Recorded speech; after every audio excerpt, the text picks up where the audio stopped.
A ustedes, amigos que se interesan por los videos de En Perspectiva, los invitamos a sumarse como socios 3.0. Queremos que nuestros servicios digitales sigan abiertos a todos, pero para que eso sea posible, es necesario contar con un pago mensual de aquellos que puedan hacerlo. Más información en enperspectiva.net/socios. El comandante jefe del Ejército, Guido Manini Ríos, ya cumplió el arresto a rigor por 30 días que el Poder Ejecutivo le impuso en septiembre por sus declaraciones públicas críticas con el rumbo que llevaba en ese momento el proyecto de reforma de la Caja Militar.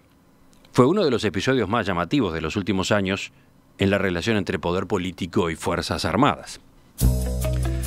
Ahora que la reforma ya se aprobó, luego de una negociación ardua dentro del oficialismo, el gobierno tiene en agenda otros asuntos de esta misma esfera. Por ejemplo, el proyecto que reforma la Ley Orgánica de las Fuerzas Armadas. Por ejemplo, la nueva norma, ya votada, que incrementa la zona donde las Fuerzas Armadas, y en particular el Ejército, pueden desarrollar tareas de vigilancia en la frontera. Vamos a conversar de estos temas en los próximos minutos. Está con nosotros el ministro de Defensa Nacional, Jorge Menéndez. Doctor Menéndez, buen día, gracias por acompañarnos. Buen día, es un gusto estar con usted. Esta sanción al comandante jefe del Ejército finalizó hace pocos días, finalizó el 18, ¿no? El Exacto. 18 de este mes. Ayer Manini Ríos encabezó en la Plaza del Ejército esta ceremonia. El 29 de octubre pasó a ser el día de homenaje a Encina, ¿no? Cuando lo consultó la prensa sobre cómo quedó el vínculo con el Ejecutivo, Manini Ríos respondió de forma muy escueta. No tengo ningún comentario que hacer al respecto. La relación siempre es la que corresponde en estos casos. ¿Usted, ministro, qué evaluación hace? Bueno, yo pienso que la contestación fue muy adecuada del comandante. En realidad ayer el acto fue presidido por el señor presidente de la República. Hubo una convocatoria del Ejército Nacional poniendo en el lugar que debió estar siempre a Joaquín Lencina, como comandante de los cuerpos artiguistas de Libertos. O sea, no solo fue un ayudante del comandante histórico de los orientales, sino que fue un combatiente, un militar. Pero entonces, volviendo a la pregunta, ¿cómo queda el vínculo con el comandante en jefe? Bueno, el vínculo con el comandante en jefe del Gobierno Nacional y del Ministro de Defensa Nacional es un vínculo totalmente profesional. Las sanciones son para encauzar caminos que se entienden son incorrectos. La sanción se enmarca dentro de lo que es el reglamento de faltas del Ejército Nacional, el R21, aprobado en el año 2003 en democracia. Y bueno, es una sanción de las más altas.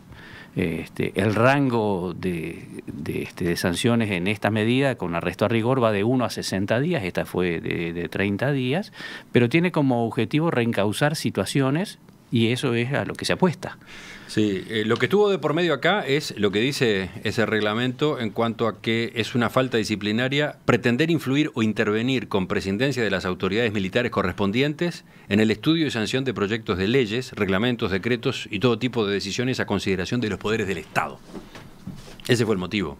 Ese fue el motivo. Usted comprenderá que a mí no me es sencillo comentar en público las sanciones que se imponen a nuestras personas, nuestro personal que está sometido a jerarquía, porque tienen un carácter reservado. Pero está dentro de lo que usted manifiesta, obviamente.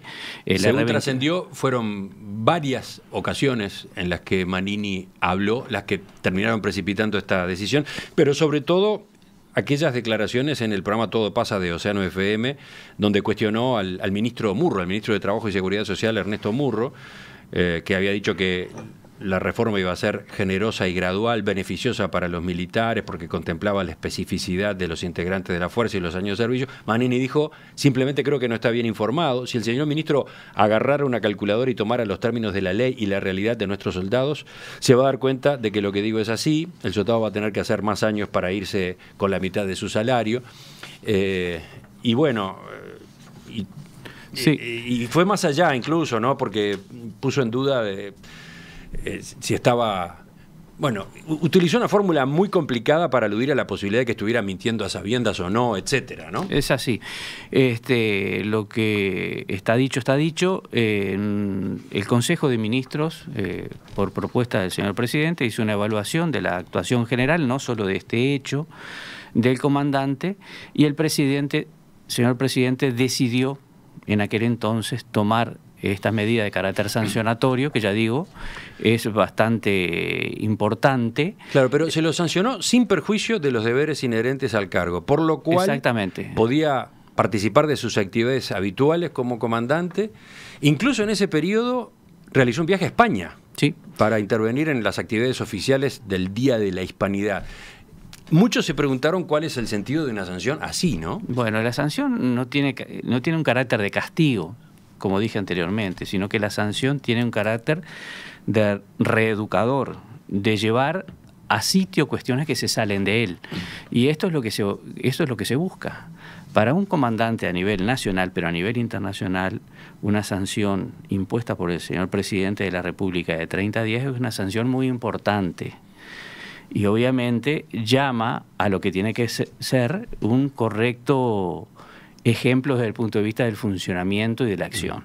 Pero ¿por qué no se procedió al desplazamiento? Y no se procedió pedirle el pase a retiro, que para muchos hubiese sido la solución más adecuada. Sí, claro, bueno, pero esa fue la evaluación que se realizó, y después que se evalúa y el presidente decide, es lo que se hace.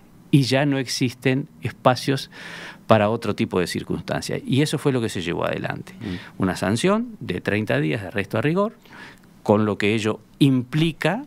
Y por supuesto se dio ese viaje que ya estaba previsto previamente, era una misión que ya estaba aprobada por el Ejecutivo Nacional previo a la sanción, y como esta sanción era sin perjuicio de su función, faltaban 30 días, se entendió que sancionado podría cumplirla, y la cumplió, y hoy se está en actividad, recomponiendo una situación que nunca debió salir de sus cauces. De cualquier manera, nosotros entendemos que en este periodo democrático, las Fuerzas Armadas de nuestro país y sus líderes naturales, que son sus comandantes, sus generales, han guardado un correcto apego a lo que es el sistema institucional y democrático.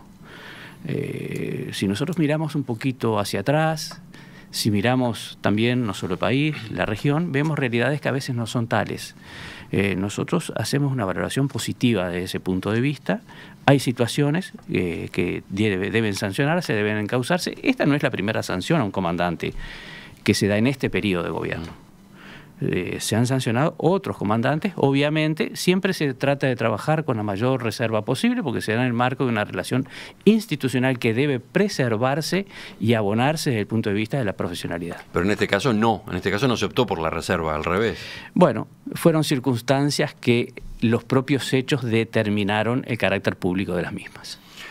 Es más, hubo quienes entendieron que fue raro el procedimiento de anunciar la sanción cuando el comandante estaba de viaje en México y recién notificársela una semana después formalmente, ¿no? Sí, eso es cierto, llamó la atención. Como la decisión fue un lunes, Consejo de Ministros mediante, decisión del presidente, el comandante venía el domingo siguiente, se entendió que podría existir alguna, bueno, no quiero llamar filtración, pero sí alguna información pública por algún lugar, y se entendió correcto anunciársela al comandante directamente. Lo hice personalmente, y la sanción se efectiviza el día que él llega el martes siguiente. Para redondear este tema, febrero de 2020 es la fecha tope para que Manini Ríos pase a retiro, ¿no? Exactamente. O sea, justo ahí... 31 de enero, 1 de febrero asumiría el próximo comandante. Justamente antes de que cambie el gobierno, antes de que venga el nuevo presidente electo en los comicios de 2019. ¿El Poder Ejecutivo va a dejarlo en el cargo hasta esa fecha o lo pasará a retiro antes? Bueno, no hay ningún elemento hoy, dado que el presidente ha manifestado la confianza, lo ha hecho públicamente, que indique otro camino. Y luego, bueno, llegada esa fecha se evaluará, depende del partido que gobierne nuevamente, porque obviamente deberá designarse un nuevo comandante en acuerdo con el gobierno entrante, obviamente por razones prácticas y de buen funcionamiento republicano, ¿no? Pero no hay ninguna razón para que Manini deje el cargo antes de la fecha tope. La confianza del presidente manifestada públicamente creo que es una respuesta muy, muy objetiva a esta interrogante. Seguimos en entrevista con el ministro de Defensa Nacional, Jorge Menéndez. Ministro, vayamos al telón de fondo de esa sanción al comandante de la que hablábamos recién. El proyecto de ley de reforma del servicio de retiros y pensiones de las Fuerzas Armadas. Finalmente se aprobó en el Parlamento después de un acuerdo trabajoso dentro de la bancada del oficialismo, a partir de esa discrepancia que a último momento puso sobre la mesa el diputado Darío Pérez. Incluso hubo negociaciones, Darío Pérez, presidente Tabaré Vázquez, ¿no? Bueno, ¿quedó conforme usted con el resultado? Sí, yo quedé conforme. Creo que políticamente es muy importante para este gobierno aprobar esta reforma. Estaba dentro de los objetivos centrales en el área de la defensa la aprobación del servicio, de las modificaciones al servicio de retiro. Esta y otras, como por ejemplo la ley orgánica. Este país ha tenido, por distintas circunstancias, un marcado deterioro y déficit de lo que es el funcionamiento desde el punto de vista financiero, fundamentalmente, no desde otro punto de vista, que hay una actuación muy profesional de lo que es el servicio de retiro. Producto, yo evalúo de dos circunstancias. La primera, el aumento exponencial durante la dictadura del personal militar. Nosotros entramos al 85 con 42.000, más de 42.700 funcionarios en el área de la defensa. Hoy tenemos 26.940. Eso ha hecho que, con el pasar de los años, haya una relación de 2-1 entre retirados y pasivos, que es muy difícil de solventar por recursos propios para atender a esa circunstancia. Pero por otro lado, existieron una cantidad de leyes, decretos, resoluciones para solucionar hechos puntuales, allá por el 90 en adelante, pero hasta ahora, en nuestro propio gobierno, cuando se dio satisfacción a aquellas personas que fueron postergadas, hasta perseguidas por razones políticas e ideológicas, y se les dio una solución desde el punto de vista pensionario y de recomposición de carrera. Todo eso ha generado déficit por un lado, solución de temas puntuales por otro. Estos dos elementos conjuntamente ha hecho que la situación hoy sea la que tenemos, con un déficit anual de más de 500 millones de dólares, casi como el presupuesto de defensa. Casi como el presupuesto de defensa. Es bastante importante esto. Pero paralelamente a eso, todos los sistemas y los subsistemas desde el punto de vista previsionales en Uruguay han sufrido reformas, han tenido modificaciones.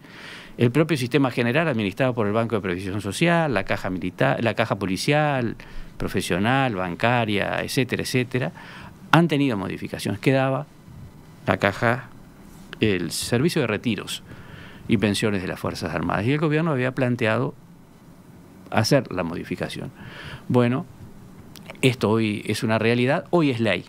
Hoy es ley. Ya hoy no existen disensos ni discrepancias. Hoy es ley y debe llevarse adelante como tal. Sí. Y desde el punto de vista político para nosotros es un logro muy importante.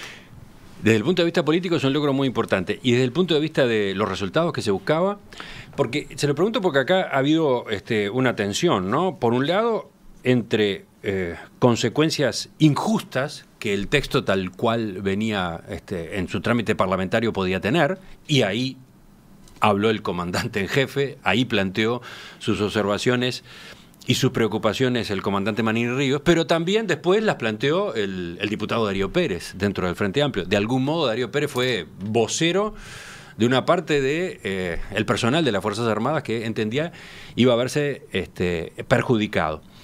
Esa era una parte, ¿no? Las injusticias, los efectos en personas concretas de esta reforma. Y la otra era, había que bajar el déficit de la caja militar. Por ejemplo, el senador Javier García dijo en sala que no se sabe en realidad cuánto van a terminar saneándose las finanzas.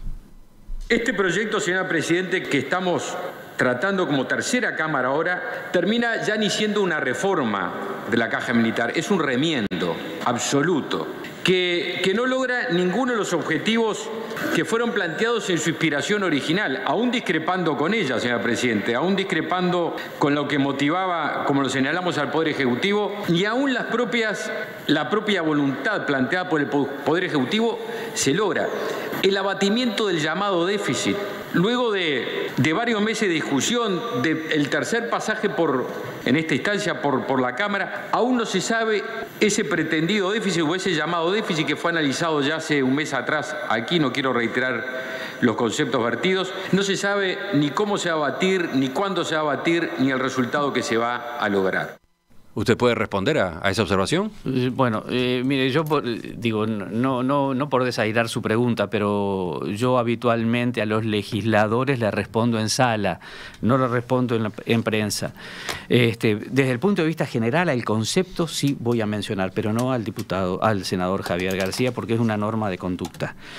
Yo creo que hay parte de verdad en lo que dice el senador.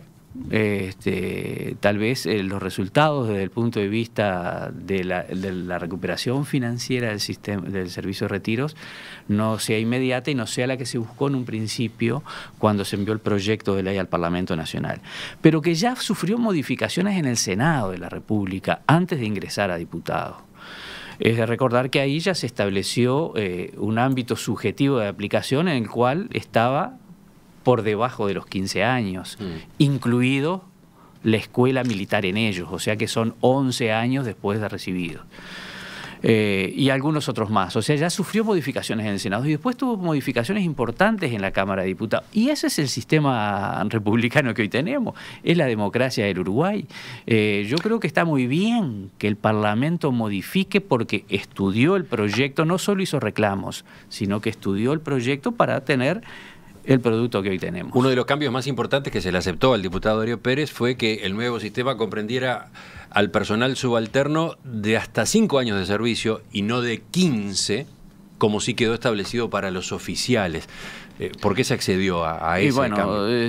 Yo pienso que se accedió y el tiempo lo dirá, porque había una ecuación de votos a nivel parlamentario que era necesario atender esa circunstancia. Pero también... O sea, el brete era, ¿sacamos una reforma recortada o no sacamos nada? Y por lo menos saquemos una recortada. Es posible, pero yo digo que el tiempo ubica las cosas en su lugar. Y el personal subalterno de las Fuerzas Armadas es un personal que está muy desprotegido desde el punto de vista salarial desde hace muchos años. Desde hace muchos años. Los aumentos más importantes que han tenido, dirían, decenios, se han dado en este periodo. Sin desmedro de lo cual hoy tienen salarios bajos. Entonces, proteger esa franja en el sistema previsional, yo creo que no está malo. Como ministro lo digo, pero quiero darle un concepto, Emiliano. Acá se ha hablado mucho y se ha dicho que esto va contra la corporación militar, que esto es un tema de carácter ideológico. No lo es. Sí, de esas fueron críticas que se escucharon desde los partidos de la oposición hacia el Frente Amplio, ¿no? Exactamente, yo estoy convencido que no lo es. Este sistema debía ser reformado.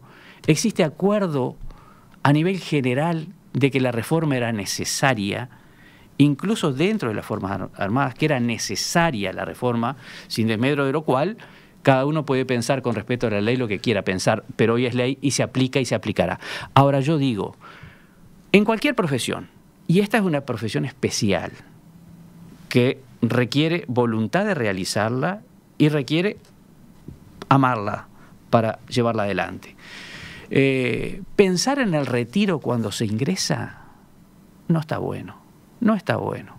La gente debe llevar adelante una profesión y ejercerla por lo que eligió, por la profesión que abrazó, no por el haber futuro de retiro. Me parece que ese es un concepto que hay que ponerle en la cabeza a la gente y fundamentalmente a quienes egresan de las escuelas militares. Un último punto. En esas negociaciones que tuvieron a Darío Pérez como protagonista, el presidente Tabaré Vázquez tuvo que zanjar el debate por los topes jubilatorios de los oficiales. algunos sectores en la bancada del Frente Amplio pretendían que bajaran esos topes. Vázquez dejó en claro que no avalaba bajar el tope de 110.000 pesos a 101.000. ¿Por qué? ¿Qué pasó? Y bueno, se entendió que era lo correcto. Eso era lo que había aprobado el Senado de la República. Yo acompañé la posición del doctor Tabaré Vázquez en el Consejo de Ministros, me pareció lo correcto. No bajar el tope. Me pareció adecuado lo que el presidente decidió. ¿Pero y porque había que dar algún tipo de mensaje hacia la interna de las Fuerzas Armadas? Bueno, era lo que se había acordado, era lo que había decidido el Poder Ejecutivo, era lo que había aprobado el Senado y era una modificación como contrapartida que había tomado la Cámara de Diputados. Y lo que el presidente me decidió nos pareció correcto, incluso a nivel del Consejo de Ministros. ¿Pero por qué? La pregunta es esa, ¿no? Bueno, porque nos pareció adecuado, desde el punto de vista del monto, lo que debía hacerse, y también generaba, usted sabe que esto no se hace exento de tensiones y de circunstancias que todos conocemos, y nos pareció políticamente adecuado la decisión que tomó el señor presidente de la República. Para terminar, entonces, vuelvo a la pregunta que le hacía hace unos minutos. ¿Qué se puede informar a propósito del impacto fiscal, de la reforma tal cual quedó? El impacto fiscal se verá dentro de unos cuantos años, in totum, ¿verdad? Tal vez más de 20 años. Pero sí lo que podrá desde ya empezar a ejercerse o a llevarse adelante es lo que tiene que ver con el sistema pensionario. Usted sabe que el sistema pensionario actual es un sistema bastante beneficioso comparado con otros sistemas pensionarios, y eso desde ya puede llevarse adelante e implica un 66% del haber de retiro de los jubilados. O sea que eso va a tener un impacto desde ya. Y va a haber otros impactos, algunos que tienen que ver con elementos de carácter recaudatorio. Por ejemplo, se suben los aportes patronales de 15 a 19%, los aportes personales de 13 a 15%, lo cual significa que va a haber una mayor recaudación. También lo que tiene que ver con el aporte patronal es de rentas generales. Exacto. Bueno, pero las rentas generales son las que se vierten luego en el servicio de retiros, ¿verdad? O sea, va en la misma caja. Y por otro lado también aumentan las edades de actividad, cosa que consideramos muy importante en una realidad que es diferente a la que teníamos cuando se creó esta ley. Un general va a trabajar hasta los 69 años, un coronel va a trabajar hasta los 63, un soldado hasta los 48. O sea que hay cambios. Pero también hay cambios muy positivos. Por ejemplo, para las madres se les computará un año por hijo en lo que tiene que ver el cálculo del retiro. Van a existir historias laborales, va a haber presencia también en el servicio de retiros de representantes del Ministerio de Economía y del Ministerio de Trabajo. O sea que me da la impresión de que esta va a ser una ley que, con una reglamentación adecuada, veremos en el tiempo que va a ser una ley positiva, y que obviamente no es el final. Bueno, ahí está. ¿Se va a necesitar otra reforma en el próximo periodo de gobierno? Es posible, porque también se va a necesitar otra reforma desde el punto de vista de la previsión social en nuestro país, desde el punto de vista general, ya ha sido dicho. Pero yo creo que se van a necesitar otras cosas, no solo trabajar a nivel militar en el ámbito previsional, como dije anteriormente, sino que hay que trabajar en el ámbito del salario, porque ese es un tema muy importante. ¿Y qué significa eso? Sí, significa, ¿a qué alude? Y aludo a que, como ya lo dije acá, creo que los salarios del personal de tropas son salarios sumergidos y que un próximo gobierno deberá atender el salario de los funcionarios subalternos de nuestro país. Enseguida retomamos la entrevista con el ministro Jorge Menéndez. Estamos en diálogo esta mañana en Perspectiva con el doctor Jorge Menéndez, odontólogo de profesión, vinculado al Ministerio de Defensa Nacional hace ¿cuánto tiempo? En los dos periodos Vázquez, ¿no? En los tres periodos, 2 periodos Vázquez. Fui primero diputado por el departamento, el primer diputado por mi departamento, y ahí trabajé en la Comisión de Defensa. Cuando asume el doctor Bayardi como ministro, el doctor Vázquez me designa como subsecretario. Estuve un par de años, después me retiré para hacer campaña electoral, y luego con Rosadilla, el compañero Rosadilla, En el año 2011 volví como subsecretario y fui hasta que falleció el compañero Eleuterio Fernández Huidobro. Sí, o sea que a usted le tocó asumir la titularidad del ministerio debido al fallecimiento de Fernández Huidobro, lo que debe haber sido todo un desafío que da para charlar otro día, ¿no? Exactamente. Porque estamos hablando de personalidades muy distintas, la de Fernández Huidobro y usted, un tipo de vínculo con las Fuerzas Armadas muy distinto, el de Fernández Huidobro y el suyo, ¿no? Sí, yo tuve muy buena relación siempre con los ministros con quien actué. Tengo cosas muy positivas de todos ellos, que me generaron un aprendizaje, pero cada uno tiene su impronta, su forma de conducir las cosas y bueno, y en eso estamos. Ministro Menéndez, hablábamos del trámite del proyecto de reforma de la llamada Caja Militar, que finalmente, in extremis, al final de los plazos y con esa negociación dura dentro del propio oficialismo, terminó saliendo.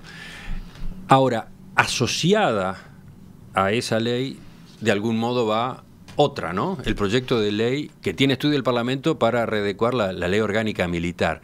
Entre otras cosas, ahí está de por medio el ajuste de las dimensiones de las Fuerzas Armadas. A ver, ¿por qué es necesario dar ese otro paso? Bueno, primero, es una de las leyes ya planteadas programáticamente por nuestro partido de gobierno y por nuestro gobierno. Pero creemos de fundamental importancia realizarlo. Lo que hoy tenemos es un decreto ley del año 1974, plena dictadura, que para nosotros, desde el punto de vista de su concepción ideológica, está impregnado con lo que fue la doctrina de la seguridad nacional y queremos cambiarlo. Hace más de 40 años que existe esa ley. Y la anterior a ella también tuvo 40, porque fue del 41.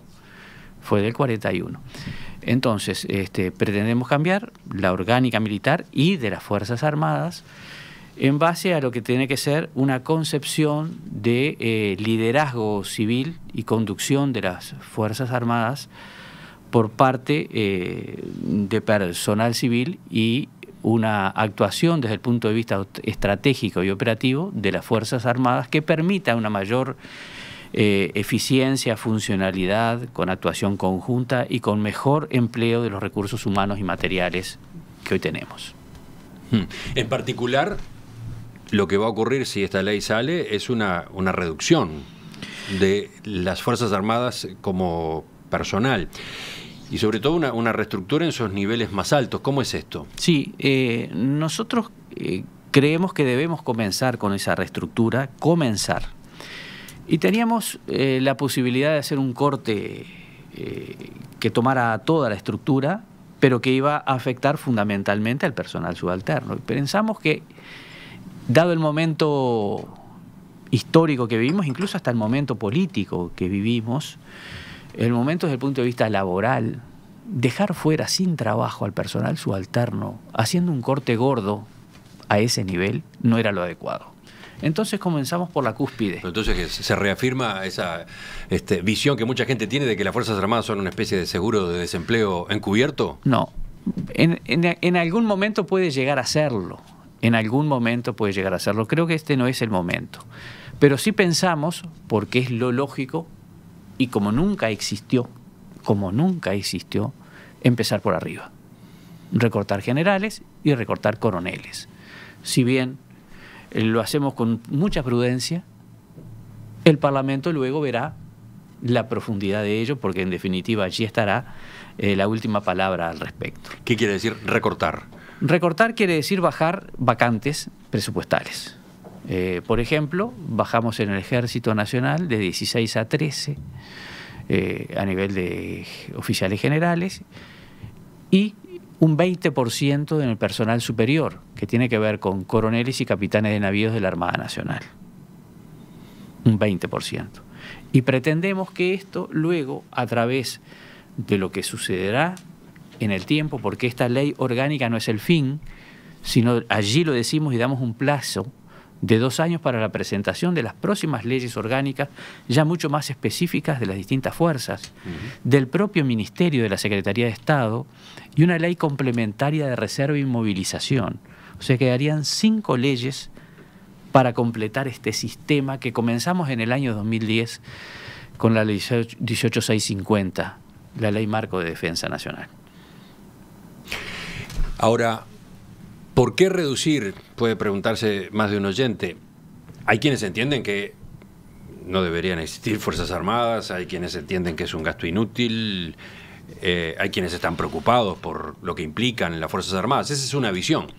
Pero hay otros que pueden decir, reducir justo en un momento en el que a las Fuerzas Armadas se le encargan nuevas tareas, nuevas funciones. Pienso en el Sistema Nacional de Emergencias, por ejemplo. Entonces, por ejemplo, sí, es muy correcta la pregunta y debe tener una respuesta lógica. Nosotros cuando hablamos de todo esto hacemos un estudio de lo que son las misiones de las Fuerzas Armadas y entendemos que el número a que estamos llegando es el adecuado para cumplirlas. Nosotros tenemos misiones fundamentales y misiones secundarias. Las misiones fundamentales de las Fuerzas Armadas son la preparación para la puesta en funcionamiento de todas las actividades militares que corresponden a las Fuerzas Armadas para la defensa de la soberanía, la integridad territorial,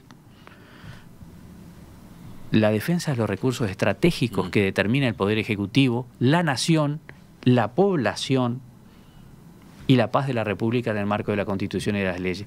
Y le mencioné la población, si bien el concepto de nación lo lleva íncito, pero queremos hacer hincapié en el tema de la población porque debe ser el objetivo final de la actuación de las Fuerzas Armadas.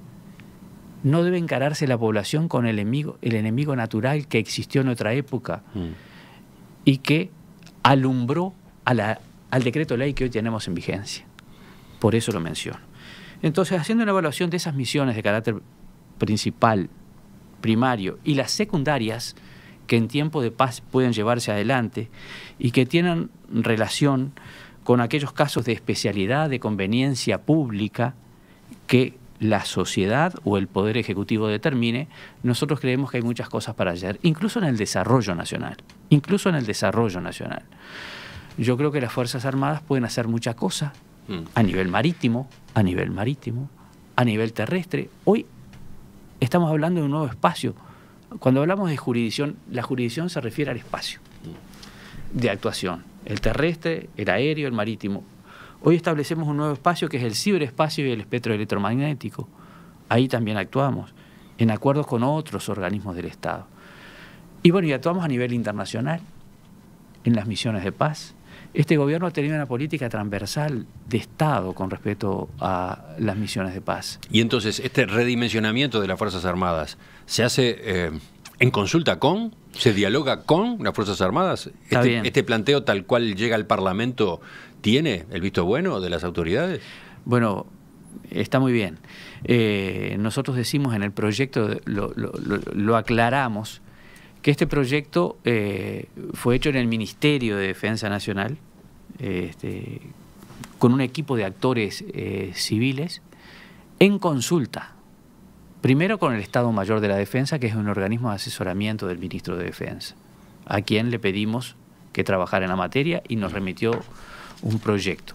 Y en consulta con los comandantes y con las Fuerzas Armadas. Esto no quiere decir de que todo lo que dice la ley sea el resultado de un acuerdo.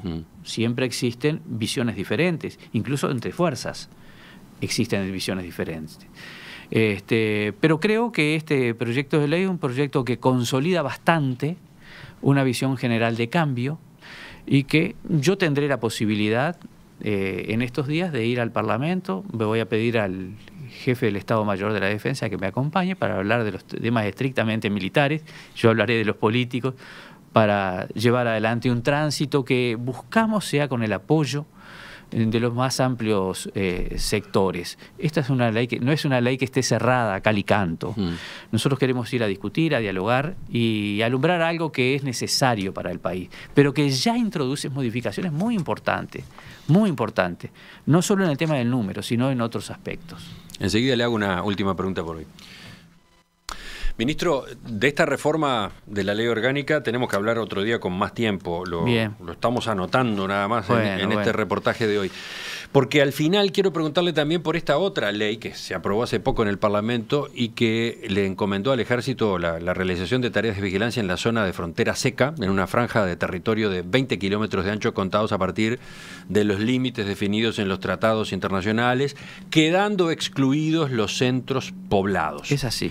¿En qué está la implementación, la puesta en práctica de este nuevo marco? Estamos trabajando en la reglamentación que también a texto expreso lo determina el artículo 6 de esta ley, que el Poder Ejecutivo deberá reglamentar la misma, porque la reglamentación es muy importante, porque va a determinar los protocolos de actuación de los componentes de las Fuerzas Armadas, incluso protocolos que debemos realizar conjuntamente con la Fiscalía. Hoy tenemos un nuevo Código del Proceso Penal, donde las fiscales son un elemento central en la dilucidación de los procesos irregulares o ilícitos.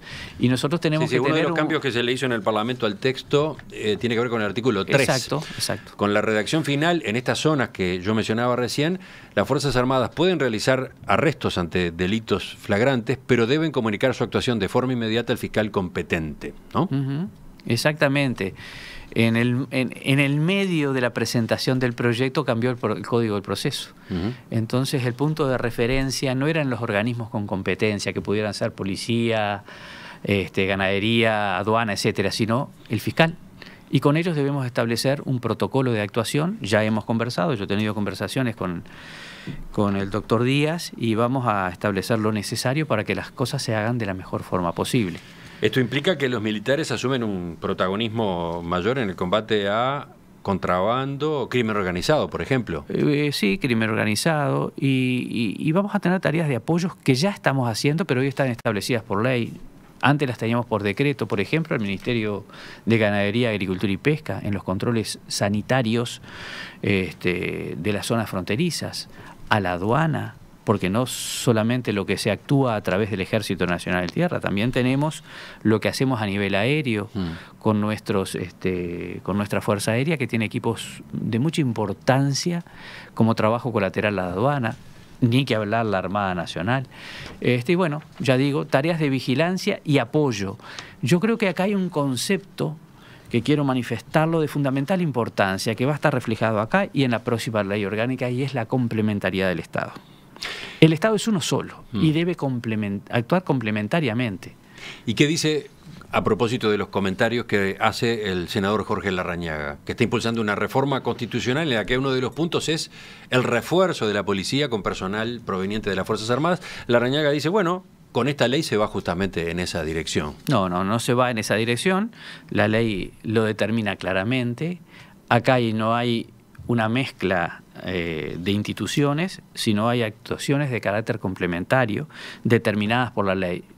Y yo quiero decirles que estoy totalmente en contra con lo que son las apreciaciones de actuaciones de militares en temas de seguridad interna y particularmente a nivel urbano, como se ha manejado.